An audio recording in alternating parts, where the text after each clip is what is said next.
Good morning, everybody. Where's my, here it is. The meeting will now come to order. Welcome to this meeting of the Charlotte Unified Development Board of Adjustment on Tuesday. Everybody, is it okay? There are two difference? I guess so. That would be scary. Okay. The meeting will now come to order. Welcome to the meeting of the Charlotte Unified Development Board of Adjustment on Tuesday, October 28th, 2025. My name is Deborah Dryden, and I am chair of the board. Would the board members please go around and state their name for the record? Gary Young. Kevin Shea. Hamilton Court. Amy Lee's son.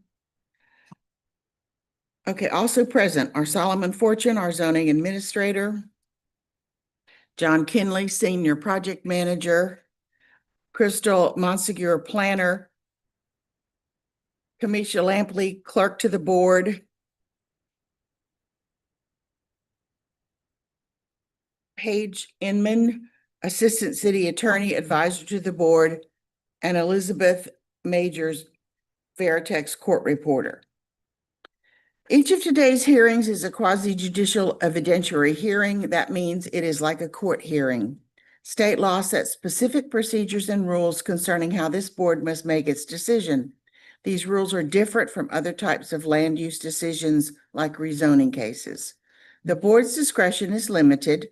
The board must base its decision upon competent, relevant, and substantial evidence in the record. A quasi-judicial decision is not a popularity contest. It is a decision constrained by the standards in the ordinance and based on the facts presented. If you'll be speaking as a witness, please focus on the facts and ordinance standards, not personal preference or opinion. General witness testimony is limited to facts. For certain topics, this board needs to hear opinion testimony from expert witnesses. These topics include projections about impacts on property values and projections about impacts of increased traffic. Individuals providing expert opinion must be qualified as experts and provide the factual evidence upon which they base their expert opinion. While hearsay evidence is not specifically excluded, it is only given limited weight. Parties withstanding have rights to participate fully, and parties may present evidence, call witnesses, and make legal arguments. Parties are limited to the applicant, the city, and individuals who can show they will suffer specific damages. Other individuals may provide testimony as witnesses when recognized by the board. Witnesses must swear or affirm their testimony. Any individual wishing to speak as a witness today was required to sign up. If you haven't done so, please do so now. The parties to each case are entitled to an impartial decision maker. A board member may not participate in a hearing if they have a fixed opinion about the matter, a financial interest in the outcome of the matter, or a close familial, business, or associational relationship with an affected person. The parties to each case also have a right for any ex parte communication to be disclosed. Ex parte communication is any communication about the case outside of the hearing. That may include site visits as well as conversations with parties or the general public. At the start of each case, any potential conflict of interest or ex parte communication shall be disclosed by a board member, if applicable. These matters may also be raised by any affected party. Today's meeting will follow the order printed on the agenda. The order of the regular agenda will be as follows. All parties who plan to give testimony must be sworn in. A city staff member will present a summary of the case. The board may question the staff member, and then the applicant may question the staff member. The applicant presents their testimony for the case, and any sworn witnesses provide testimony. The board and city staff may question the applicant and their witnesses. Other parties wishing to speak for or against a case will be given reasonable time to present sworn testimony. The staff and then the applicant will be given an opportunity for rebuttal. After hearing each case, the board will review each case and render a decision. This is usually done in closed deliberations after hearing each case. The chairperson calls for a motion and a second to approve or deny the variance or appeal. The decision will be made by a simple majority vote of the board. However, the board may elect to take up to 30 days to render a decision. You may remain present during the deliberations, or you may call the zoning staff after the session to receive the decision of the board. If you wish to receive a written copy of the decision letter, please indicate so on the sign-in sheet. All exhibits must remain with the board. If your case is not appealed to Superior Court after 30 days, you may pick them up or they will be destroyed. Appeal from this board is to the Mecklenburg County Superior Court. You have 30 days from the date of the board's written decision in which to appeal in accordance with NCGS 160D-405D. I would like to also welcome to today's meeting Terry Hagler Gray, who is a senior assistant attorney and advisor to the planning staff. We are going to go a little bit out of order. We're going to drop down to the other agenda items. And Mr. Young has joined our board because he sat on this case last month. We had asked the applicant to come back to us with some finding of facts that we can look at and approve based on the variance 2025-00040.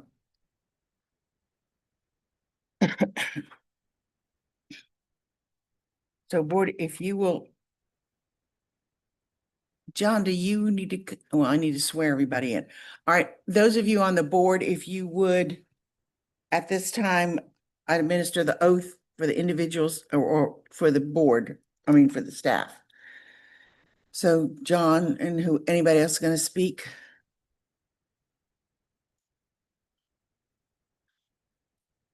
Thank you. Do you solemnly swear or affirm that the evidence you shall give to the board in this action shall be the truth, the whole truth, and nothing but the truth? Yeah. Okay, thank you. Okay, John, do you need to say anything about these, or do we just need to read them ourselves and then discuss them and approve them?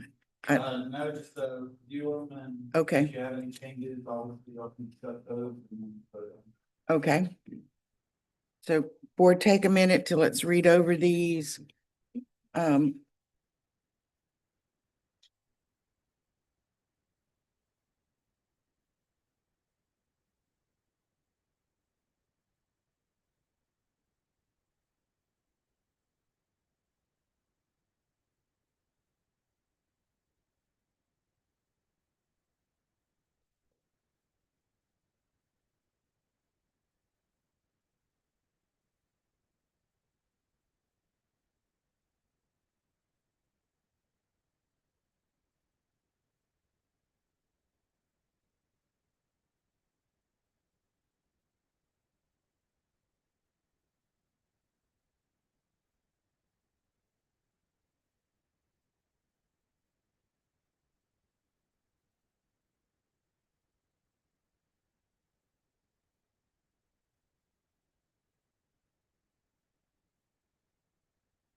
I'd make a motion to approve.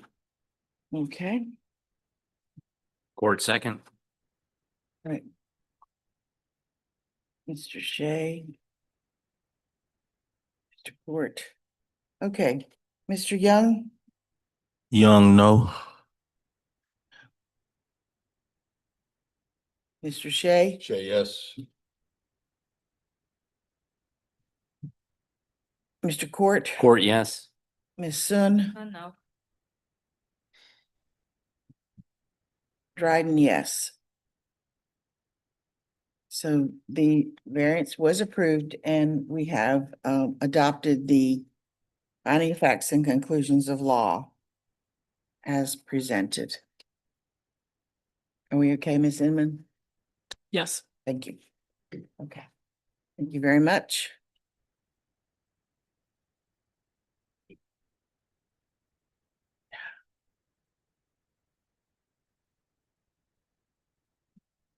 Okay, all right, Mr. Williamson will now rejoin the board.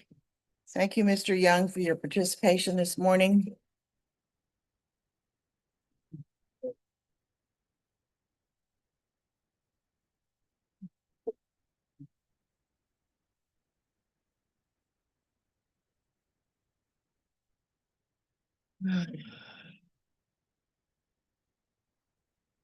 Okay, the first, on the recommendation agenda, variance 2025-00041 for property located at Cagle Avenue.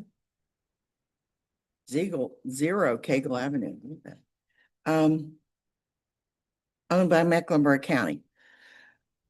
All right, Okay, thank you, sir. so yeah, this is a variance case 2025-00041 by Mecklenburg County, represented by Jason Granado of Land Design. Property located at the end of Cagle Avenue. It's 0 Cagle Avenue. I'm not sure if that's the exact address or what, but basically Cagle Avenue is a dead end, and this is the last parcel on it. The parcel is owned by Mecklenburg County, and they're seeking a variance from the UDO Article 7.3C for the build to zone requirements, which are in table 7-2 in that section. And the I2C or IC2 zoning district has a build to frontage of 0 to 20 feet, and that's what they're asking to waive for this site. And here's basically an area view of the site. We're off of east of North Sharon Amity Road and west of East W.T. Harris Boulevard. And here's the property again, Cagle Avenue just ends right here. And this is the property that we're talking about, zoned IC2CD. That's a conditional zoning district. Exhibit number 3 is the zoning map. It was rezoned by petition 2024-099 to that zoning district. So again, the variance is from UDO Article 7.3C for the build to zone requirements of the IC2 zoning district to waive the BTZ, which is build to zone requirement for the site. Staff does support the requested variance with the condition that the applicant shall provide Gateway Plaza, linear park, and entrance park features that are described on the variance layout plan and the finding number 14, which we'll go over when we get there. Again, the specific section that we're talking about is 7.3C. And in that section, table 7-2, the campus zoning district has a frontage built to zone of 0 to 20 feet and a percentage of laser pointer just died. 80% within that 0 to 20 foot area. Here's a rendering of the site, just to kind of give you a context of what's going on. So Cagle Avenue will be extended into the property and terminated with a roundabout with a couple driveways going into the to where the site is being proposed to be developed.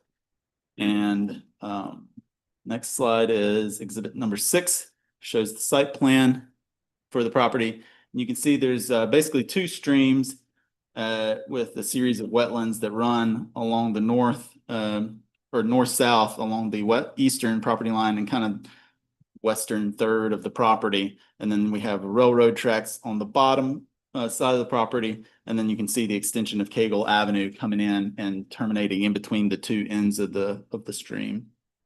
So Can you give me where's Sharon Amity compared to this? So Sharon Amity is going to be over to, this is probably the best map, is over on the west end side, kind of going north-south. Oh, okay. So, and then you can kind of see it there. So, yeah.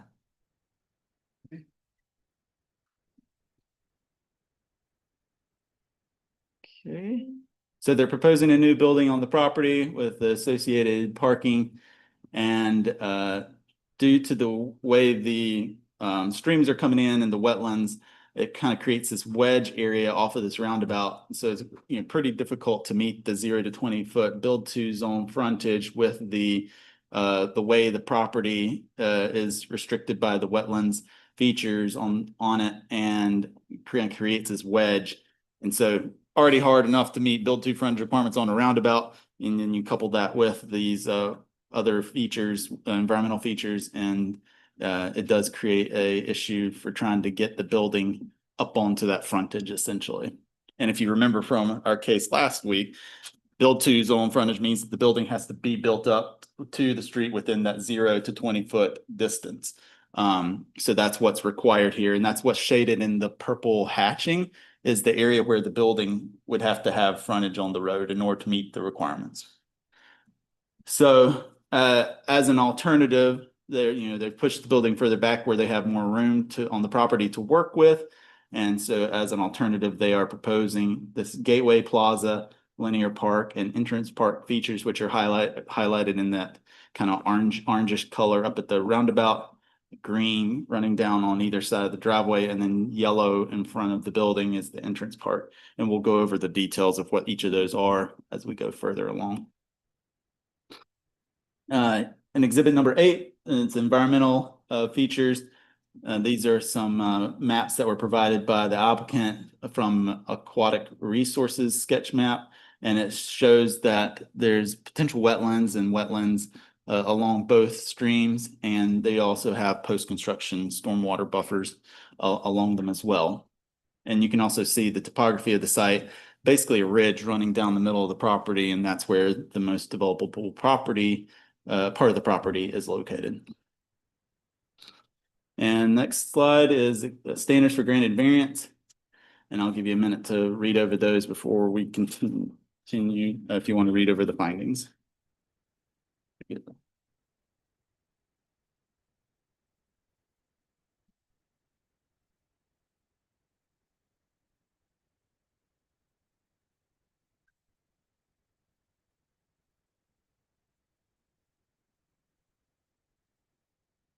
Okay, you may continue.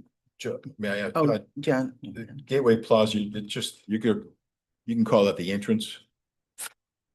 Sorry, let me go back. How are you defining Gateway Plaza?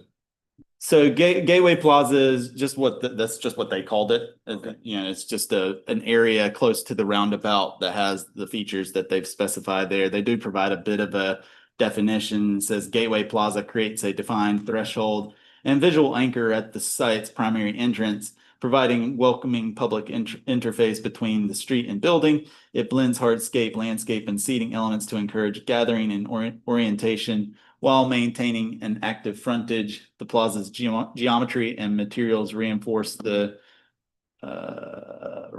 building's rhythm and establish continuity with the public realm. Even with the building setback, the Gateway Plaza preserves pedestrian experience and civic presence envisioned by the UDO. And then it says underneath that it would include a minimum of 1 location for public art, a minimum of 1 wayfinding sign, a minimum of 2 benches or seat walls, a minimum of 1,000 square feet of paved areas with a variety of paving types, appropriate lighting, and trees and shrub plantings.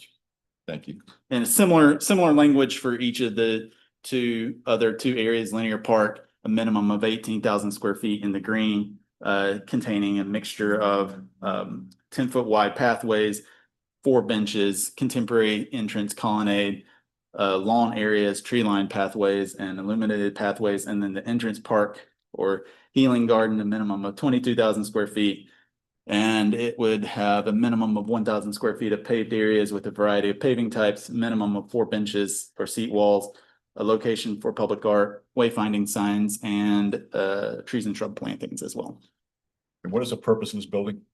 It's I think community resource center, but we have to look at it as any use that would be proposed here. We don't specifically look at what the actual use is when we're looking at the variance to the code.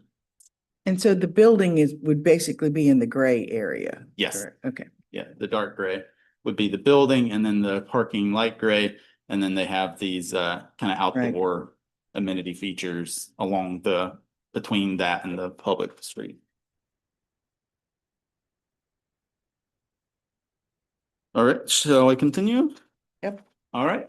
Unnecessary hardship does result from the strict application of the ordinance as shown on the applicant's aquatic resources exhibits completed by Atlas Environmental. Shows that there are multiple potential wetlands along the eastern and western sides of the site, natural wetlands, streams, and the only access point from the extension of Cagle Avenue leave a wedge shaped development area within the center of the site. This wedge shape provides the proposed building or requires the proposed building to be located further south on the site to avoid direct impacts to those environmentally sensitive areas. In compliance with the build to zone requirements would necessitate the construction within those environmental buffers. Hardship results from conditions that are peculiar to the property. The site is constrained on all sites by natural and physical barriers, including wetlands and streams to the east and west, Cagle Avenue's extension to the north, and Norfolk Southern Railroad to the south. And those features restrict the options for site access and building placement without crossing jurisdictional waters. Hardship does not result from actions that were taken by the applicant or the property owner, because the hardship is a result of the natural features and limited access points on the site, and these constraints were not created or imposed by the applicant. The requested variance is consistent with the spirit and purpose and intent of the ordinance, in that public safety is secured and substantial justice is achieved. Granting the variance will help protect environmentally sensitive areas on the site. And although the building must be set further back to avoid the wetlands and stream impacts, the applicant has offered and agreed to the condition that the proposed project will include following features described in the variance layout plan that work to meet the spirit and purpose and intent of the ordinance. And again, those are the minimum of 6,000 square foot of Gateway Plaza located within the build to zone. And that would include those items you see written there on slide 10, which are listed also or read out earlier.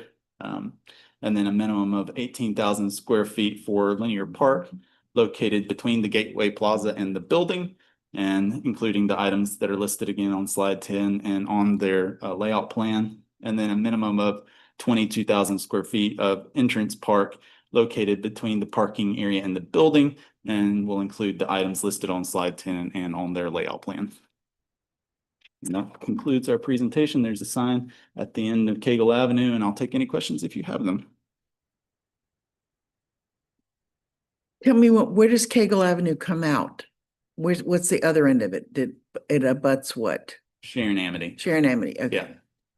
Sure. I'm pretty sure I know where that site is. Yeah, it's to be, I guess, if you're looking to think about north and south, it's W.T. Harris comes into Sharon Amity. North of this would be the major intersection to the north. Southernmost major intersection, I guess, would be Shamrock, probably. Yeah. I do have one typographical change on the findings, effects, and conclusions law document.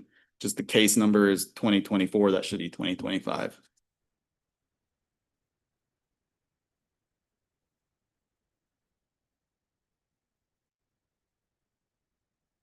Oh, it's right on here. It's just not right on here. Okay, I make a motion to approve. Real quick, before, I think Mr. Adenu did this, but can we just note for the record that Mr. Williamson is back on the board for this matter?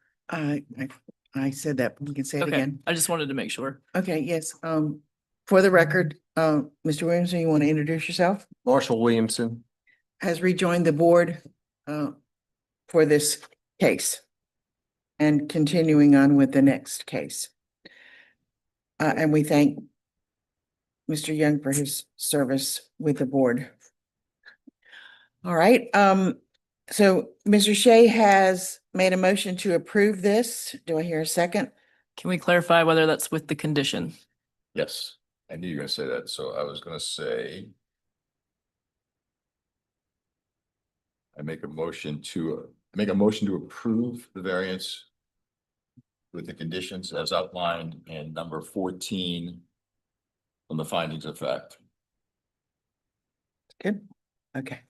All right, so Mr. Shea has made a motion to approve this with the condition that the applicants will provide a Gateway Plaza linear park and entrance park features described in the variance layout plan and finding number 14, I'm sorry, right. Okay, do I hear a second? Court second. Mr. Court? Okay, Mr. Williamson, Williamson, yes. Mr. Shea, Shay, yes. Mr. Court, Court, yes. Ms. Sun, Yes. Dryden, yes. So the variance is approved. Thank you very much.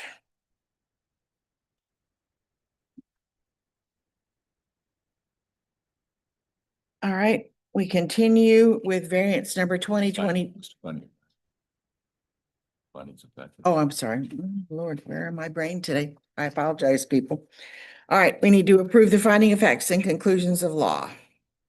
Do I hear a motion to approve with conditions?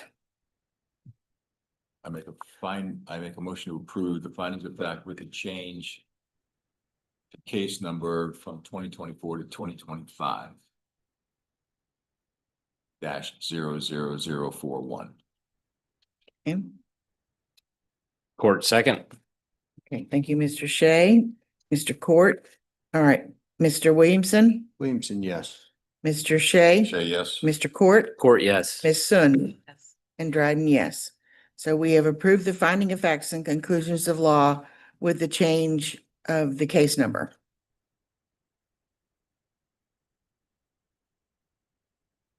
Right. Okay, next case is variance number 2025-00042 for property located at 10607 Ray Road.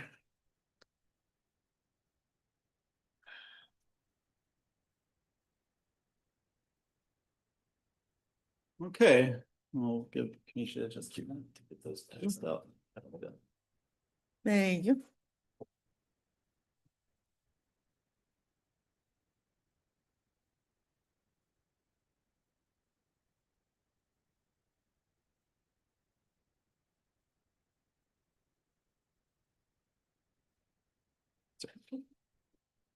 All right. This is variance 2025-00042, and I am going to pass on trying to pronounce the name, apologize. But it's for the tennis racket club that's on Ray Road at 10,607 Ray Road, owned by Bear Tennis Incorporated. It's variance from section 9.503, number 13. And I think there may have been, and the agenda that was sent out may have had a different section number, like 9.2 or something.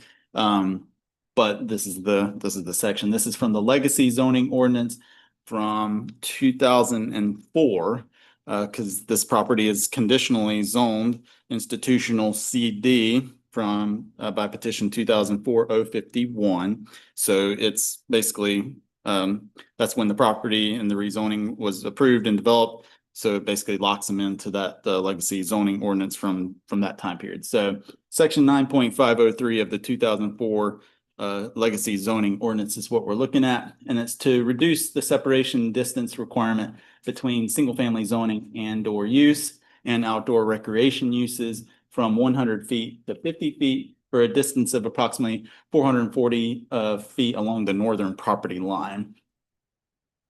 Here's the property. It is along 6 Mile Creek and Flat Branch, where they just south of where they join together, off of Ray Road, south of Palatine Commons Parkway, and kind of west of 16.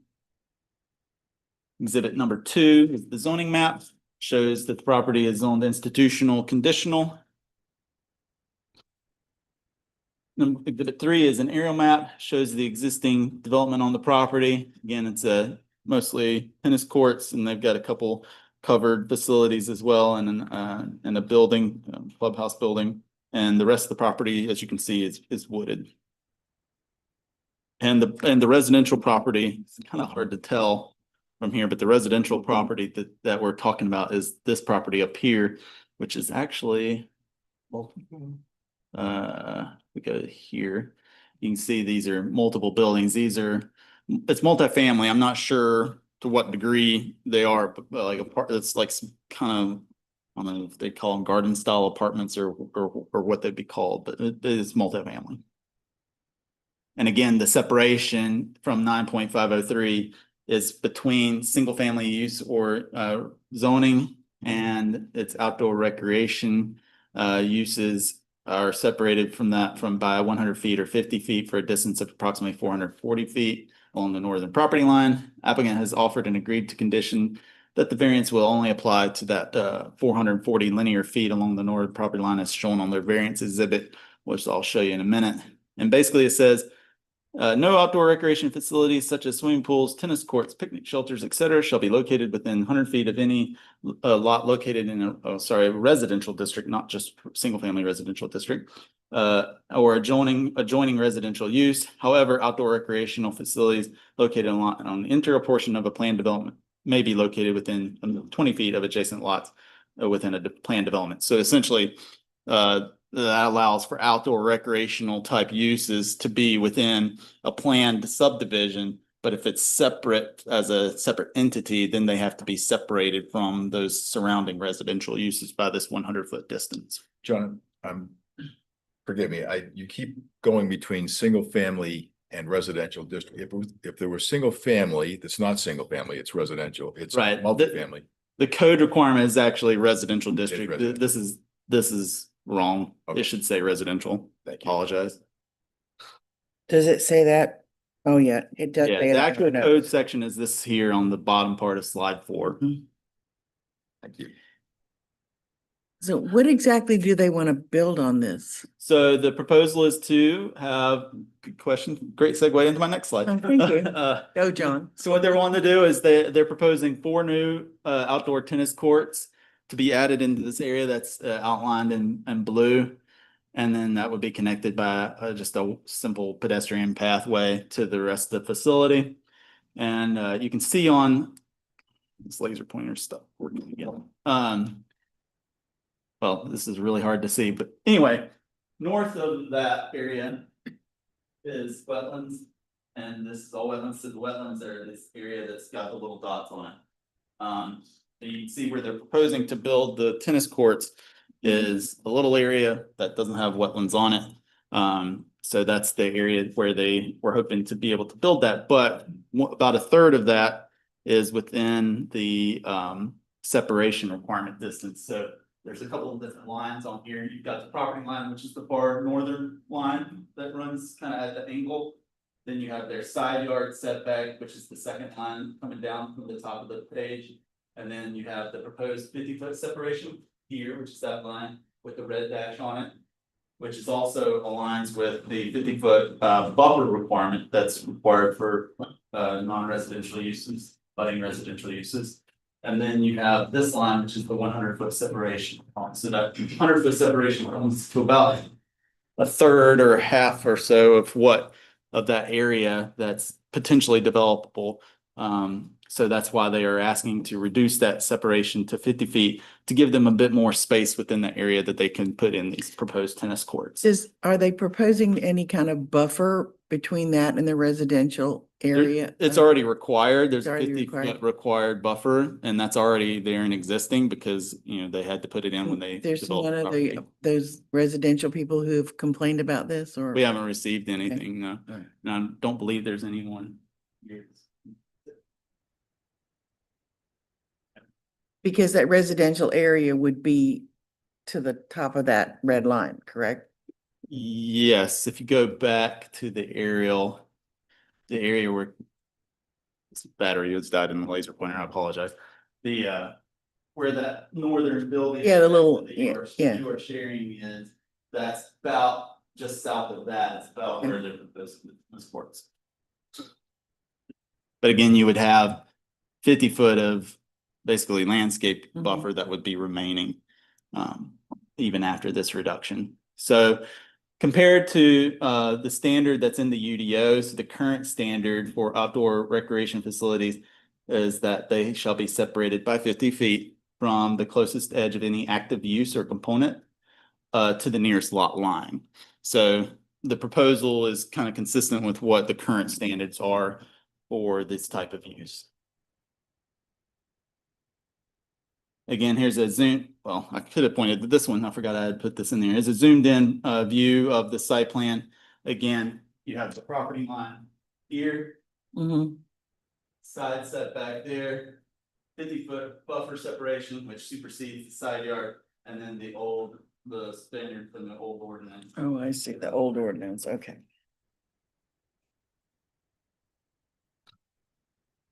And again, going back to the overall area, their southern property line is down here. So there's really nowhere else on the property that's outside of wetlands that's potentially developable. Next slide is the exhibit 7, which is the variance standards. And then I'll give you a minute to look over the findings of fact before I jump into that section.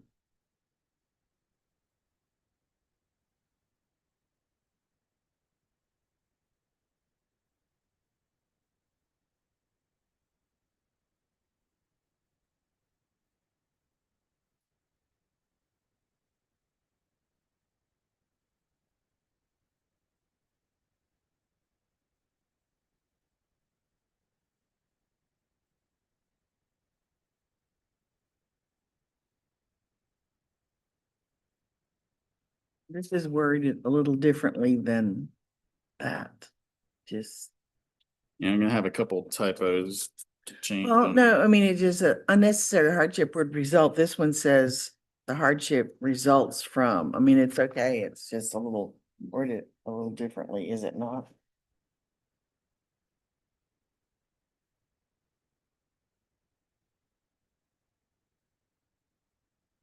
Which line are you looking at? I'm looking at number 6 on the variance request. It's basic, isn't that basically what number the I is up there? Or those are standards we're looking, oh, never mind. Okay. Go ahead. Okay, yeah, let me make a quick stop. All right. Okay. All right, so unnecessary hardship results from the strict application of the ordinance due to the size of the site. That was left over from last month.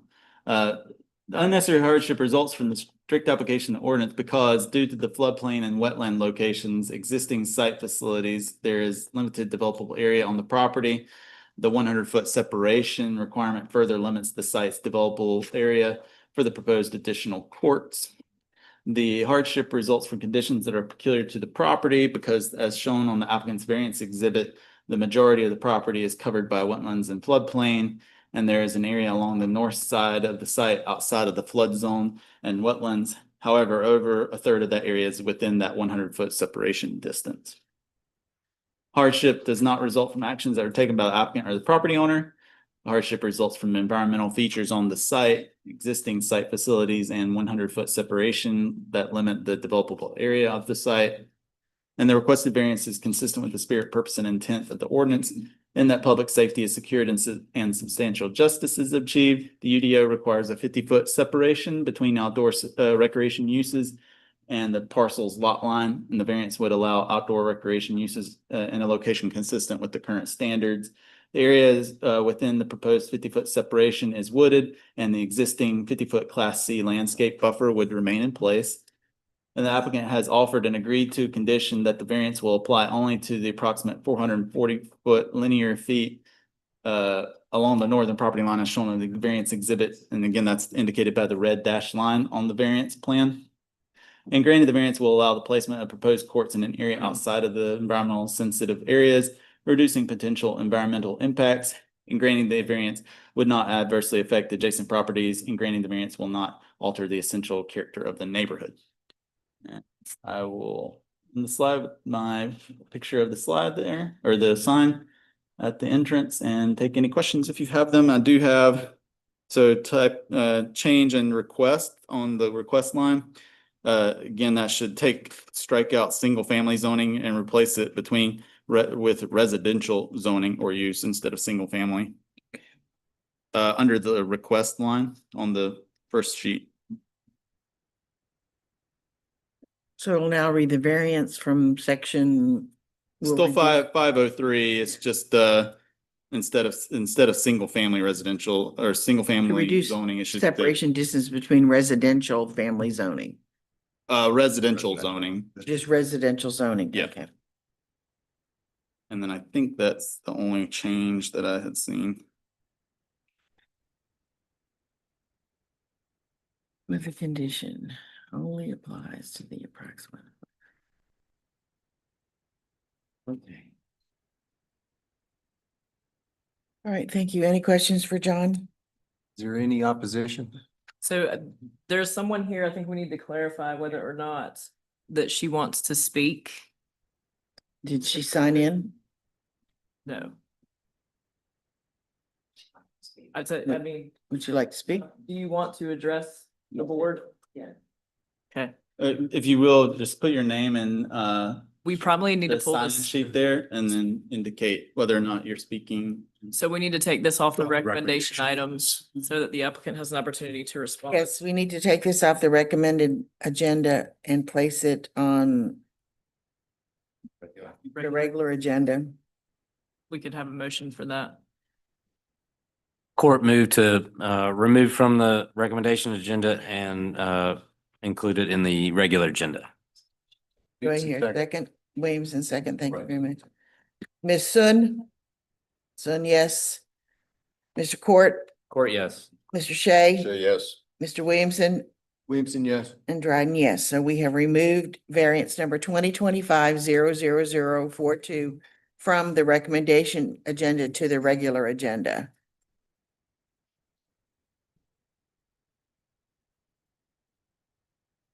All right, sir, if you would. At this time, I'm going to administer the oath of office. So do you solemnly swear or affirm that the evidence you shall give to the board in this action shall be the truth, the whole truth, and nothing but the truth? Yes, ma'am. And if you would state your name and spell your last name for the court reporter, please. John Hollenbeck. It's spelled Hallenbeck.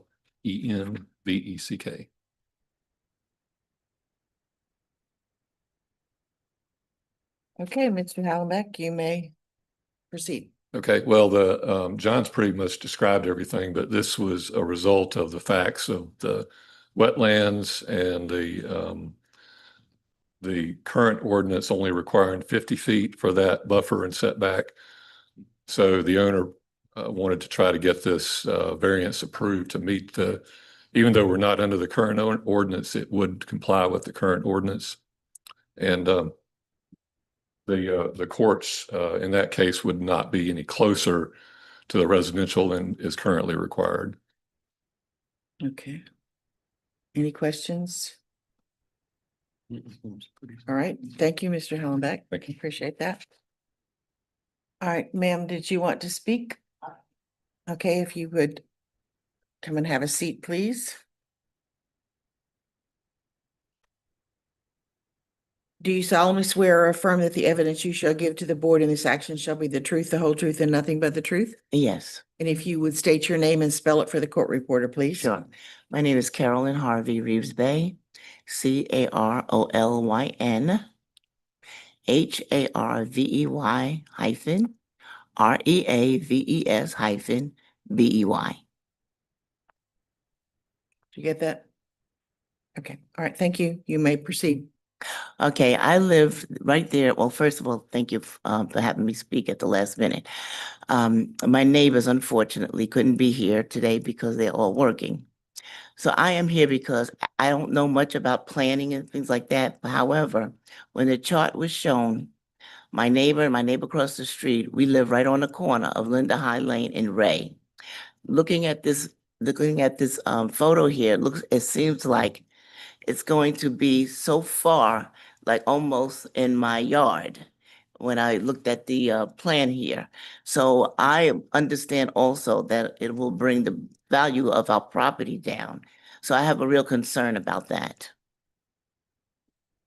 Okay, you understand that that's basically hearsay, your opinion, and we can't really, unless you have a person here that can testify to the effect that your property's values are going to lower. That's your opinion. Well, it We- was we opinion can- of the realtor that I had come, so it's just not my opinion. Well, I've had two realtors come. Then the realtor needs to Yes. be here. You need to have Okay. proof of that.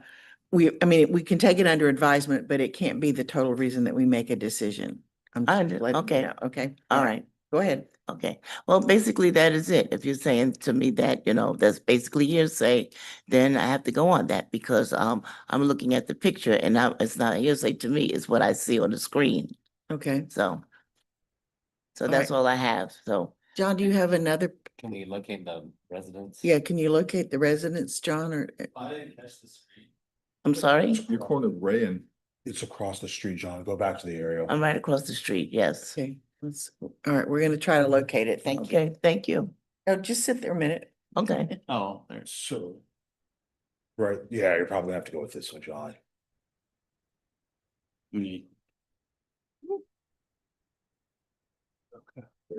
This is the street she's referring to, Linda High Lane. I'm on the corner right there, right across the This is the street. property. The proposed tennis courts would be located here. So they're not proposing any changes to this part of the property at all. Okay. So if we look at the site plan Mhm. or the aerial, all this would stay as is, and then the tennis courts would be in this area here. And that's shown on their site plan here. So Linda High Lane is here. Entrance into the site is here. And then this is where the proposed tennis courts are. Okay. All right, thank you. Okay. I appreciate it. Thank you. Okay. All right, any other questions, comments? John, I'm curious what the note is where the road is gonna extend to the new courts? Are they gonna leave the trees and, So that note said. Here, There we go. pathway is for construction and maintenance vehicles only, and then, court users will walk from the existing lot, from the existing parking lot. okay, So it's gonna be a maintenance, and service driveway, but also a pedestrian pathway. gotcha.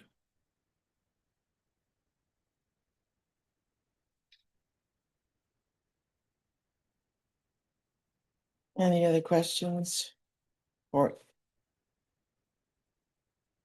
either one of our speakers or the city? All right, we will now go into deliberations to discuss. I have comments from the board. My comment would be that based on the legacy code, I do not think that this would meet the purpose and intent of the ordinance. However, only because there is a current code that allows for 50 feet, would I feel like that this is in fact meet the purpose and intent of the code. Thank you, Mr. Court. Any other comments?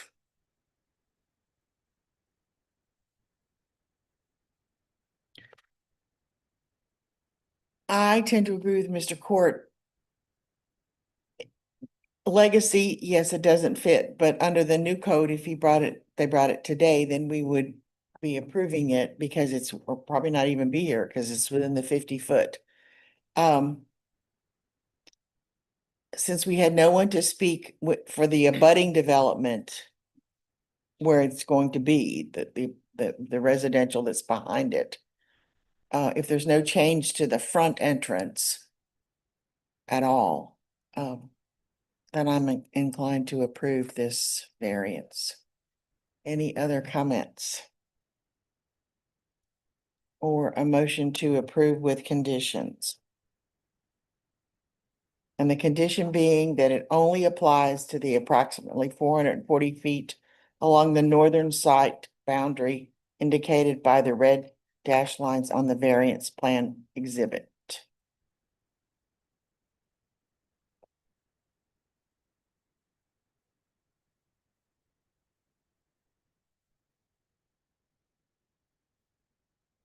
I'd make a motion to approve. Thank you, Mr. Williamson. Do I hear a second? Can we clarify in your motion that that's with the condition? Motion to approve with the conditions as outlined number 13. in number 13. Court second. Okay, before we vote on this, we want to make sure it says the applicant has offered and agreed. When we get to finding of facts, I think we should change that to just, I would rather it say the applicant has agreed. Is that, well, that's finding of facts. We'll get there. Okay, so Mr. Williamson has made a motion to approve this variance with conditions. I'm sorry, who was the second? Court. Mr. Court. Okay, Ms. Sun, Yes. Mr. Court, Court, yes. Mr. Shea, Say yes. Mr. Williamson, Williamson, yes. Dryden, yes. So we have approved the variance with condition as stated in the finding of facts and conclusions of law. Now we need to look at the finding of facts and conclusions of law. And I only bring up number 13 for clarification. The applicant has offered and agreed. I think we just say that the applicant has agreed. I would feel better with that rather than just offered. Does it matter? To an English teacher, it does. Well, I Well- mean, I think if the applicant initiated this this implies that maybe the applicant initiated it as having offered it and agreed, it just shows goodwill. I don't know. Okay, well, I mean, Yes. okay, So yeah, I guess Deborah kind of think of it as when staff is talking to the applicant, again, we give suggestions and it's kind of, I guess to say that applicant could say no. So we always say it's offered when they say, hey, I agree if, okay. if staff is gonna. Well, that's fine. I like that argument. So- I understand that. Okay, So with this, I mean, in this case, it says the applicant has offered and agreed. Does this say that this was initiated? Does that imply that the applicant? Yeah, initiated so this it's, yes, particular- so okay. yes, we all Good. agreed. when- All right. okay, so, and I understand now why it's there, that you want to make sure that everybody knows the applicant has offered to make that. Okay, do I hear a motion to approve the finding of facts and conclusions of law? I make a motion to approve the minutes, I'm sorry, finding of fact with the change to the request section from separation distance between single family zoning to separation distance between residential zoning. Thank you very much. Do I hear a second? Court second. Mr. Court. Ms. Sun, Yes. Mr. Court, Court, yes. Mr. Shea, Say yes. Mr. Williamson, Williamson, yes. Dryden, yes. So we have approved the finding of facts and conclusions of law with the amended variance section to read to reduce separation distance between residential zoning and or use and outdoor recreation uses. Right, thank you very much. Mr. Court. All right, let's look at our finding of fact, our minutes from last month, please.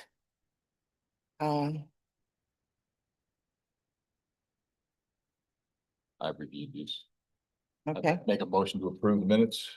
all right, minutes, a motion to approve by Mr. Shea. Do I hear a second? Court second. Mr. Court, thank you. Ms. Sun, Yes. Mr. Court, Court, yes. Mr. Shea, Say yes. Mr. Williamson, Williamson, yes. Dryden, yes. So the minutes from the September 30th, 2025 meeting are approved. Thank you very much. This concludes our business for the day. Thank you for joining us. When is the next meeting?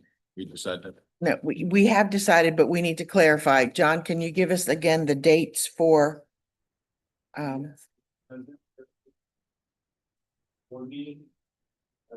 Still Tuesday, right, and what was the one for December? December 16th, that's up 2 weeks. Right. Those are the dates we voted on. So it will be November the 18th and December the 16th. They're both Tuesdays. They're just a week early. Okay, thank you very much. Yes. We do have 4 items for the November 18th meeting tentatively. Okay. Right now. We have a meeting for December. Okay. In a good time, that we can make sure that we have form for both November and December. Okay. I won't be here on December 16th. Yeah.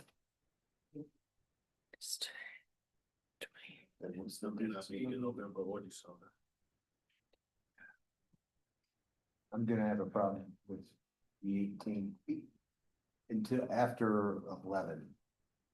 I can be here until 11.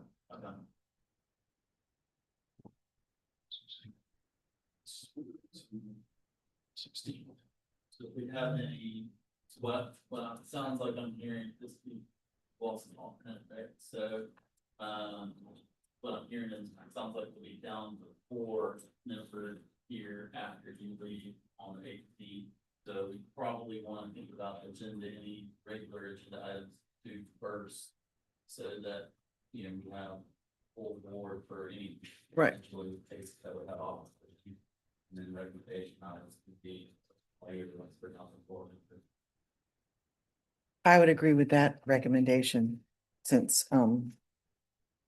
Williamson has to leave by 11.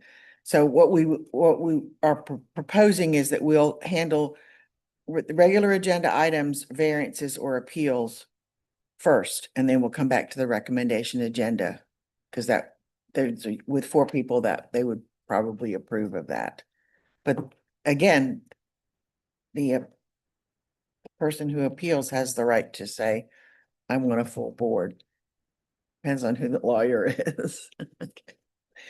All right. Any other business that we need to attend to? All right. Thank you very much. This board is adjourned.